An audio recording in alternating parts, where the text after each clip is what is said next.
Patas kag balanse nga komentaryo sa mga issues kag mga balita nga nagaapekto sa mga pumuluyo sa adlaw-adlaw nga tanan. Action Reports, second portion.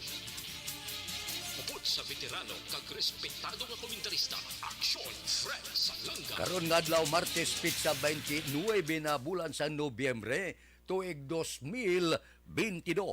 Anano naman ang mga balita kag isyu nga aton daydayon para karon nga adlaw. Maayo man niyo nga dapat hindi pasakaan libel ang mga lehitimo kag tradisyonal nga katapo sang media.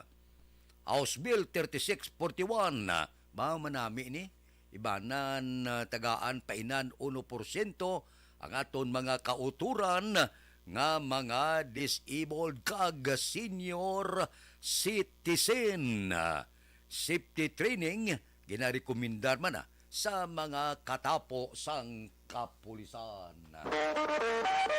Ining aton mga balita kag isyu idulong sa aton sang D3 Bayo. Dako mabulig sang D3 Bayo sa pagkakasang kagaw nga nagtapik sa aton kalawasan. D3 Bayo tambal sa ubosipon kagilanat tagka.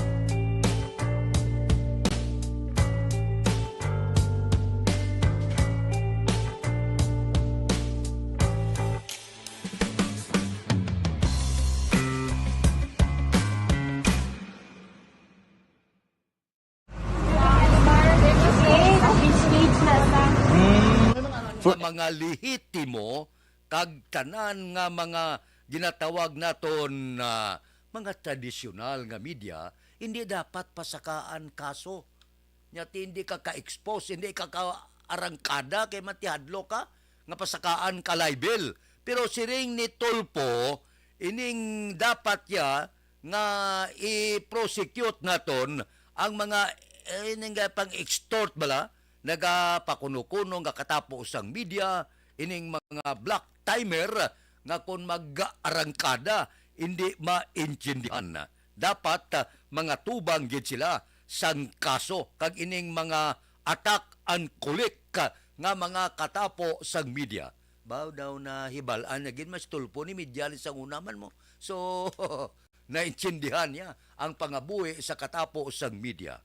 Yan ni mga tradisyonal kag ining mga lehitimo nga klase sang media, hindi dapat pasakaan kaso libel kay kaintindi na sila sang ila obligasyon. Nyari ho ang mga attack kag kulik kag ining mga black timer nga porte kung mag-arangkada daw wala wala patawad kung magbalba binastos ka tinaga ginatugutan amo ni sila ya ang dapat pasakaan libel. Pero ining mga media ya ining mga responsable nga katapo sang media dapat ipaiway kag dapat hindi gid ini sila pagpasakaan libel agod nga mapautwas nila ang mga isyu nga dapat ipautwas. Kay man kon hanuton mo malang ang mga public official nga kitang gabayad kagusto malang ang mga isyu nga ginagamit dapat ini tamdon sang gobyerno kag hindi pag pasakaan libel agod pauntaton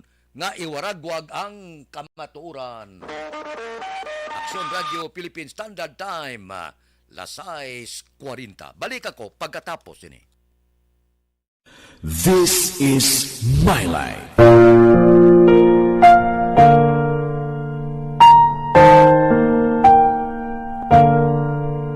This is my life. Ang tagsakatawo may kaugalingon nga istorya. Ang tagsakatawo may pinasahi nga inagihan sa kabuhi. Ang imo pagpasimpalad, pangabuhi kag kabudlayan, personal man o kung pamilya, hatagan sang kabuhi diri sa This is my life. This is my life. Magahatag sang kalingawan sa kahanginan sa mga mapuslanon nga impormasyon kag kasaysayan. This is my life.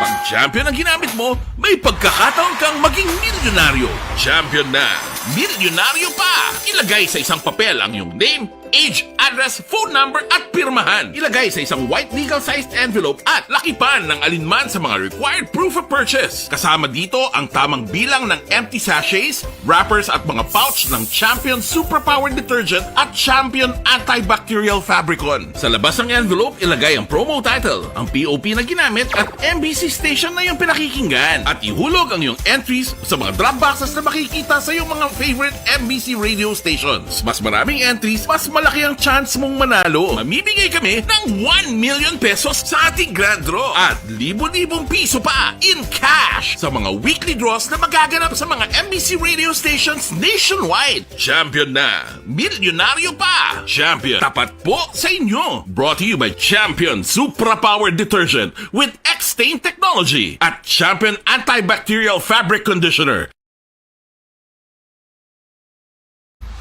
Timbangan sang katarungan. Timbangan sang katarungan. Panatuntunan sa mga individual nga nagatalagay sang ilang kabuhi nga nakahimo sa mga butang nga may salabton sa kasuguan.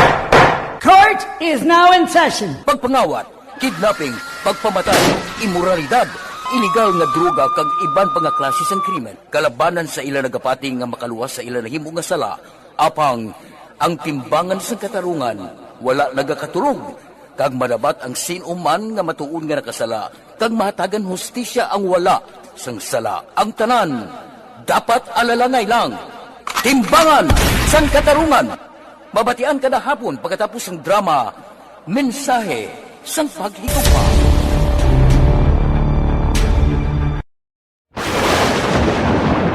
Ang elementary nga evacuation center na concern din baha man. Uy, wala kay pinagamat-amat pumansaka ang tubig. Actually, ko po Yung medyo mataas na ang tubig, so ginaulat natin nga basiwat nga nag-traffic to or nag-transit dito sa sulod. Ang continuous range ang nag-isagid ka factor sa pagsaka at sining tubig sa subong.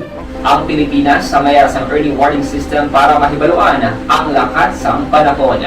Gani, wala sang rason nga hindi kita makapreparar karon ni rainy season. Yari ang pila ka mga action tips nga dapat mo may baluan. Kung nagapuyo sa lugar nga masabi ginabaha, mag-monitor sa balita para sa anunsyo sang pag-asa sa lakas sang panahon.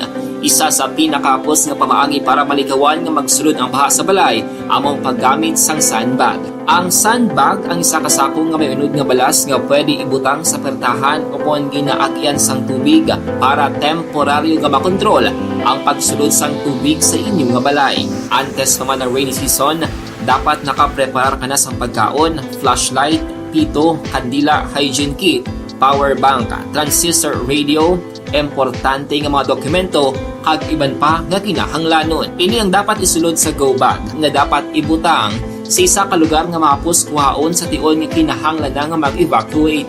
Sa tion sa pagbaha dapat butangan sang tape ang saksakan sang mga outlet kag ibutang sa mataas nga mga lugar ang appliances. Kunyara sa evacuation center, dapat man nga ipatuman ang minimum health protocol, face mask, face shield kag social distancing batok sa COVID. Sa panahon sa tigululan, dapat man proteksyonan ang ikaayong lawas batok sa pila ka mga masakit, kang isang dengue, leptospirosis, cholera, typhoid fever, hepatitis A. Nagpanugyan man ang DOH kay pabili ng proper hygiene kay pag-inom sang limpyo nga tubig. Lutuon sang husto ang pagkaon para malikawan ang contamination. Maghugas sang kamot antes kag pagkatapos ang kaon kag matapos nga mag-usar sang banyo. Likawan man ang paglangoy o kon pagtubog sa baha. It is Action Dale Salazar para sa Action Tips nga nagapahanundong nga maghalong sa tanan nga tion. This is My Life.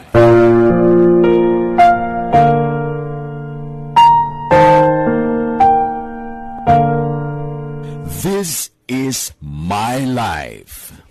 Ang tagsa katawo may kaugalingon nga istorya. Ang tagsa katawo may pinasahi nga inagihan sa kabuhi. Ang imo pagpasimpalad, pangabuhi kag kabudlayan, personal man o kun pamilya, hatagan sang kabuhi diri sa This is My Life. This is My Life. magahatag sang kalingawan sa kahanginan sa mga mapuslanon nga impormasyon kag kasaysayan. This is My Life.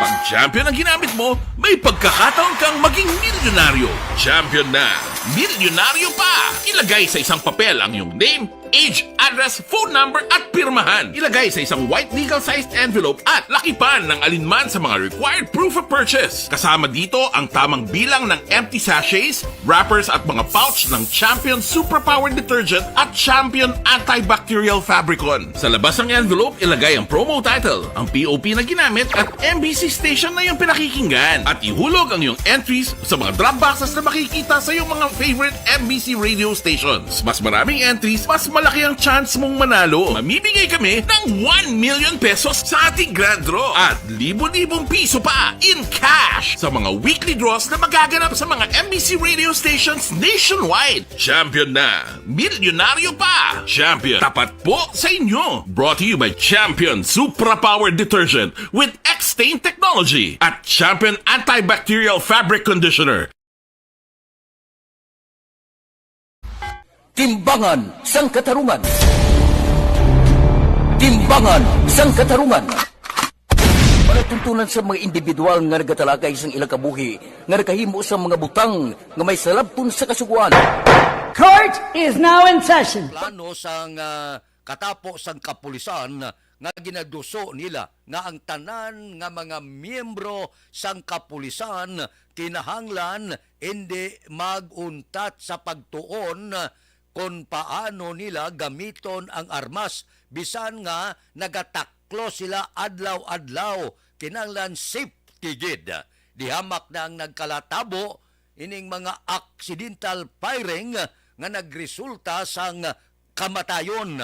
Tisiling sang PNP ginarekomendar nila nga dapat adlaw-adlaw o kada semana dapat may ara pagtuon sa paggamit kag pagkapot sang armas. Paano ini ipasiguro nga wala sang aksidente nga magluntad. Nagligad nga bulan dire sa Bacolod, hubin pa nga katapos sang kapulisan, accidental firing, sumigabong ang 45, patay ang pobre, hubin pa nga katapos sang kapulisan. Dito sa San Pablo, Laguna, isa man kakatapos sang kapulisan, ang napatay kag dihamak na ang mga insidente kag aksidente nga nagluntad paagi sining accidental firing. Ti dapat gida ako ya 100% upod ako dire nga dapat bisan katapo kasag kapulisan hindi maguntat sa pagtuon labi na gid ang pagtinlo sang mga armas man ang disgrasya kuno. Split of second lang, pagsigabong tudas na. May lang yapon kung hindi ka mapuruhan. So, ining padayon nga pag-training, rekomendar sa kapulisan, isa kamayo nga tikang para nga maluwas manaton ang aton kapulisan sa ginatawag accidental firing, bangod sila adlaw-adlaw nagataklo sang armas. Action Radio Philippine Standard Time, Lasay 49 na ang masunod nga balita kag isyo idulong man sa aton sang This is My Life.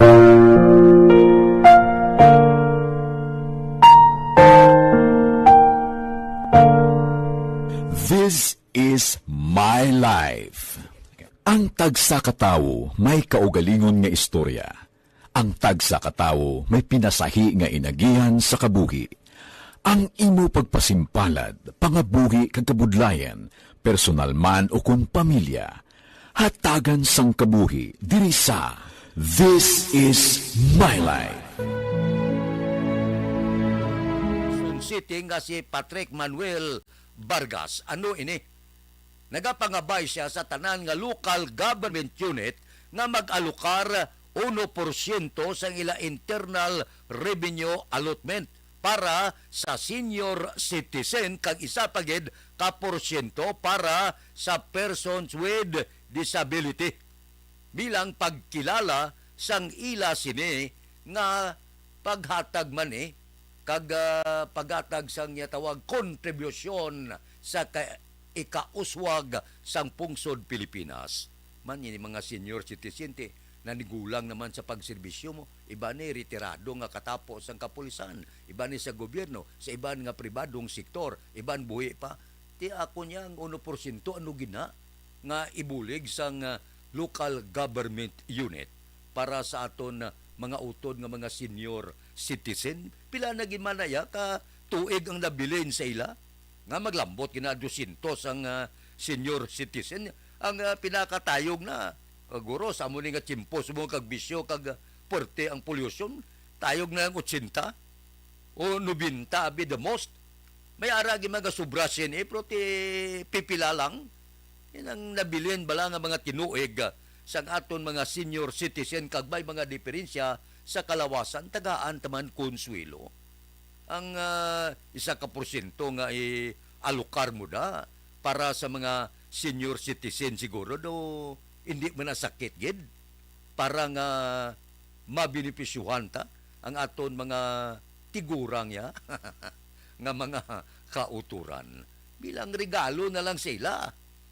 Butang ko bisan na mag-edad pa sa 80 kung maaprubahan ini nga hagna subong abi edad ya 70 pila na malang o 75 5 tuig na malang madula naman sa kalibutan kundi bisan paano nakabulig kita sa aton may mga diferensya sa kalawasan kag mga senior citizen naton. Aksyon Radio Philippine Standard Time, Lasay 53. Balik ako pagkatapos ini.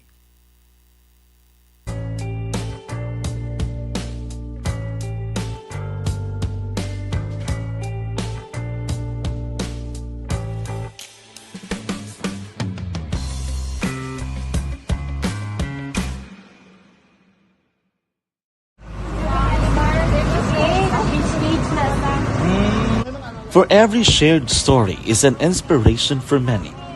But it could be more inspiring if that story comes from those who are less heard.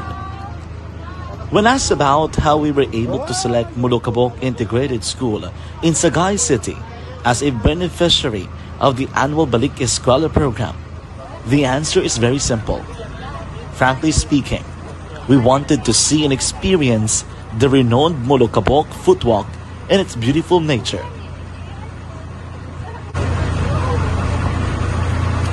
Upon entering the school, we were welcomed by beautiful smiles and warm hearts, silently expressing their gratitudes. At the venue, learners and teachers who are working hand in hand for a better future are excited to enjoy and participate. Parents are also lining up to avail free medical checkup and medicines.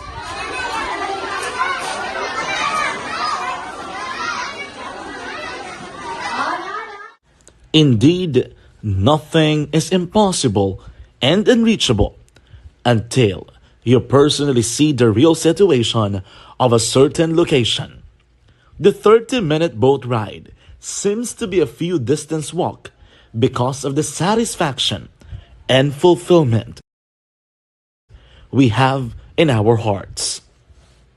Behind the awesome facade is a totally different story, an island community which cannot easily be reached by humanitarian services because of its far location. But now, Aksyon Radio Bacolod made it possible because we believe that like news, our service is limitless. Thank you, sponsors. Thank you, God.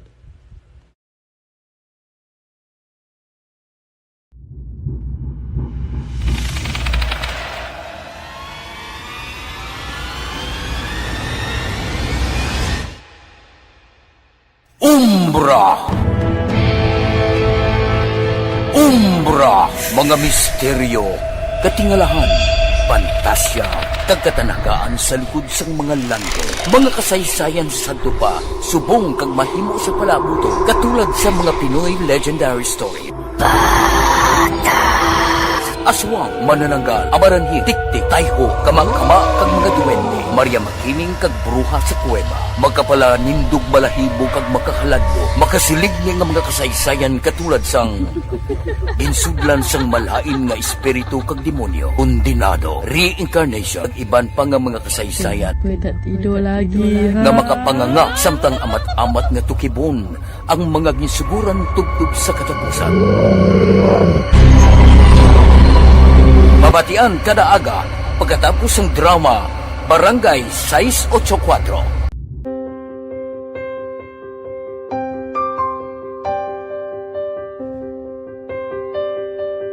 Sa mga students nga ng mga blessed bala nga may complete ang parents, may mga gadgets, tapos na complete ang ilang lang mahatag ang gusto nila nang hindi na ako magsige complain bali instead nga mag-complain bali pasalamatan na lang kay blessings na nang dudumonyo ang mga iba yung mga bata man nga mas need na pero kamo lang blessed kamo kami amo kamo na ang ginhatag sang ligat.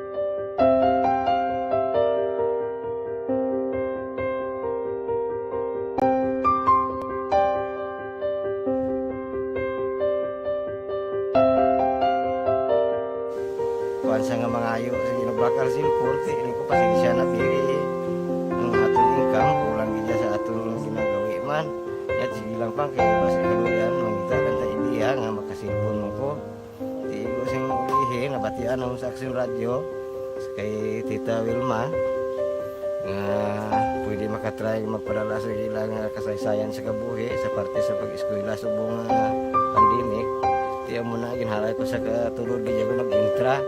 Di nagsiling pa sa gana niya basi hindi magupang malawagan kay kadamo mo na si maintra. Ko try lang kay basi kaluyan si Malga Diyos kay ikaw mablang malawagan hindi dako naman ang pasalamatan ta sa ila kung madala kaya. Di amo na guro sir. Madamo kay salamat sa inyo duan muna kay Jan Diaz. Kag sa tanan gina-invite ko lang no. Kabay ka kaluyan si Malga Diyos magpadayon ang inyong programa kay hindi lang si Leonagres laparan ng mabuligan ang iba nga kinanglan man kung magapadayon ng inyo promo basi sila naman ang malabagan sa Madasol. Kapasalamat ko sa Aksyon Radio kay na isa ko sa nagdaog sa ARB 4B sa pagbulig sa pagtuon paghatag sa paglaom.